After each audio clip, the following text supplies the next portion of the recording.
Hey everybody, how you doing? IntoWeapons back again with ya. Got another upgrade video for you on this VEPR rifle. This is the VEPR in 7.62x54R with a 16.5-inch barrel.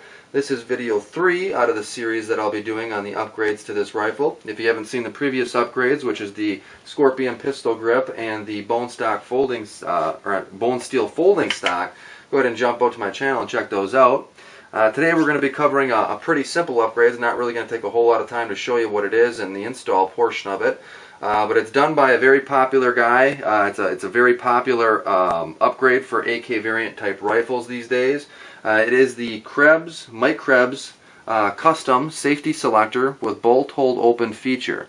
And as you can see, it's got a notch there in the safety selector, so when you charge your bolt back, your bolt carrier, your bolt handle or charging handle will actually latch into there and hold that bolt open, which is nice. It's a good range feature. It also provides you a little spot here for your finger to be able to use your trigger finger to swipe it up and down. Although it is a little bit tight on the VEPR rifle, so my finger isn't strong enough currently to use that feature. A little bit of bending, a little bit of wear, and that should fix that a little bit. And it also provides a couple more ledges up here, which make it easier than the original one to get in there.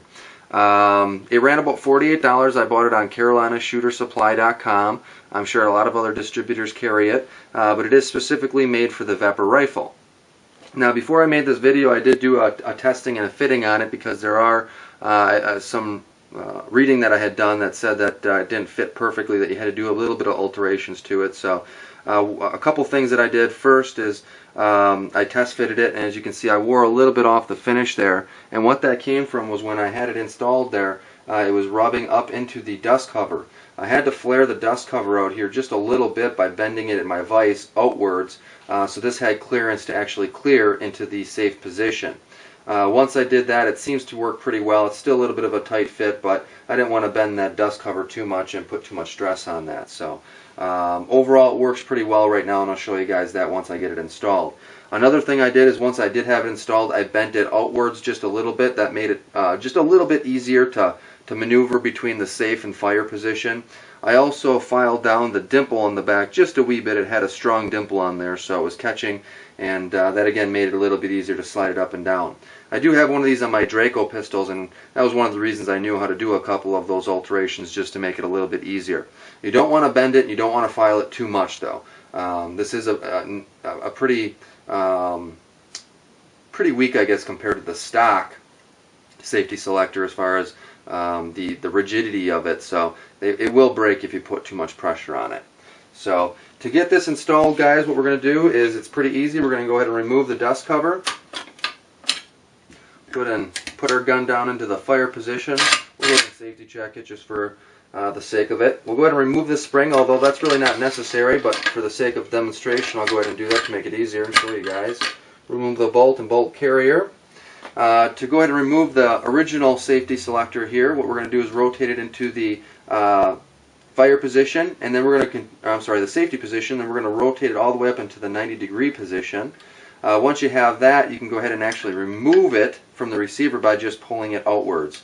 It does plug into a what I know is of a shepherd's hook. I don't know if you guys are going to be able to see that in there. This one actually has the metal retaining plate, which it's not really considered a shepherd's hook, and I apologize, I don't know the name of this, but it holds the trigger assembly and everything into place there. It does have a hole there that this does need to fit into when you slide it in. This pin side right here fits into that hole, so if that moves around a little bit, make sure that you put it into the original position and that this slides all the way in and fits tightly against the receiver when you install it.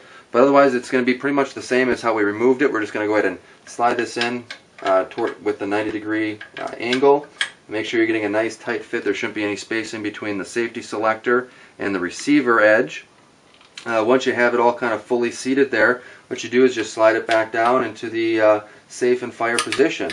And as you can see there, it slides pretty easily. Doesn't take a whole lot of pressure, which is a lot easier than the original safety selector. But overall, it looks pretty nice. The finish is a little bit darker. It's got more of a gloss finish than the rifle's matte finish, but that's okay too. What we'll go ahead and do is replace our bolt carrier and bolt. Replace our spring. And we'll replace our dust cover. At that point then, should be pretty much fully operational. We'll go ahead and test the fit of it. As you can see, when I slide it upwards, it hits that dust cover right here, and I'm kind of surprised Mike Krebbs didn't kind of make this more of a flat surface so it didn't have that rub or need to have to flare the dust cover as much as you have here, but that's okay, it's not a huge deal. Once you push it up into the safe position, it shouldn't allow you to pull the trigger. Make sure you're always testing that. Give it a good tug on that trigger. Make sure it's really holding that safety feature in there.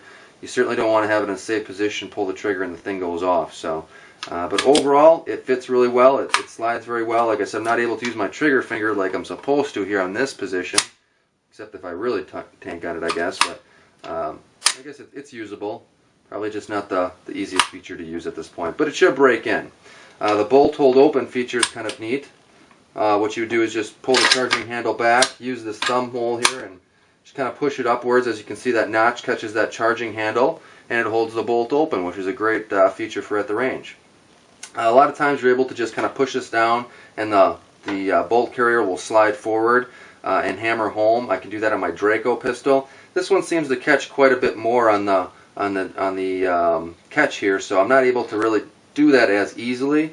But just pulling back a little bit on the charging handle and then releasing it like that also works. So overall, for $48, it is a worthwhile investment for me. I don't know if it will be for a lot of people, but I personally like this particular safety selector from Mike Krebbs on all of my rifles. If I could put it on all of them, I certainly would.